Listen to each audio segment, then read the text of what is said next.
Imagine this with me for a moment. For nearly 2,000 years, the land of Israel lay silent. No nation carried its name. Great empires rose and fell, ruling over it, but none truly claimed it as their own heartland. Can you picture it? The very land where biblical history unfolded, now described by travelers as desolata, place of swamps, deserts, and broken villages. They called it lifeless, forgotten. But let me ask you a question. Do you believe God forgets his promises? Because even in that long silence, God's people scattered across the globe held on to his word. I will bring you back to your land. Then, a dream began to stir. Facing persecution and hardship in distant lands, the Jewish people started to dream of return. The dream of Zion. Leaders like Theodor Herzl lit a fire in their hearts, declaring, if you will it, it is no dream. And they willed it. Families packed their few belongings, left behind everything they knew, and set foot once more on that ancient soil. They weren't just returning to a place. They were returning to a promise. They drained the swamps, turning malaria-infested lands into fertile fields. They planted crops and vineyards. And can you believe this? They revived the Hebrew language, a sacred tongue that had been silent in daily life for centuries. Isn't that incredible? The desert was literally coming alive. Suddenly, the world began to take notice. In 1917, a moment of historical shock came with the Balfour Declaration. Great Britain, a global superpower, publicly announced its support for a Jewish homeland in Palestine. For the first time in centuries, a major world power was saying, yes, Israel should rise again. Zionist leaders like Chaim Weizmann worked tirelessly, building alliances and pleading their case on the world stage. But the road ahead was far from easy. Tensions with local Arab populations grew fierce. Enemies resisted the dream at every turn, and even Britain, under immense pressure, began to close the doors it had once opened. Have you ever felt that way in your own life? Like every door around you is slamming shut, one by one. That is exactly how the Jewish people felt. It seemed as though hope was fading once more. Then came the Holocaust, the darkest chapter of all. An unimaginable horror consumed Europe. 6 million Jewish men, women, and children were systematically murdered.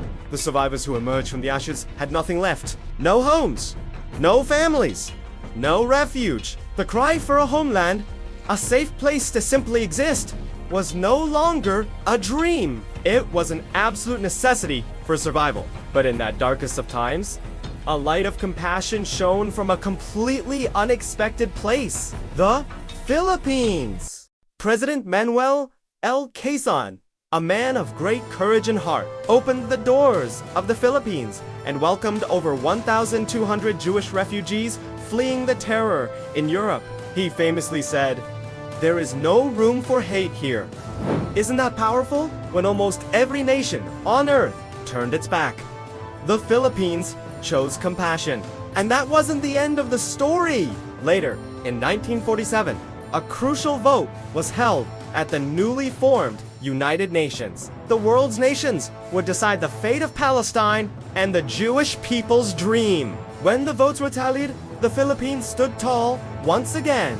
It was the only Asian country to vote, YES. That single yes vote was a pivotal moment, helping to tip the scales and bring Israel back to life.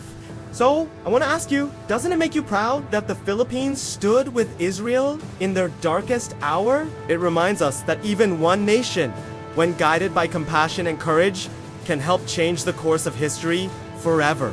Finally, the day of miracles arrived. On May 14th, 1948, David Ben-Gurion stood before his people and the world and declared, "The state of Israel is born."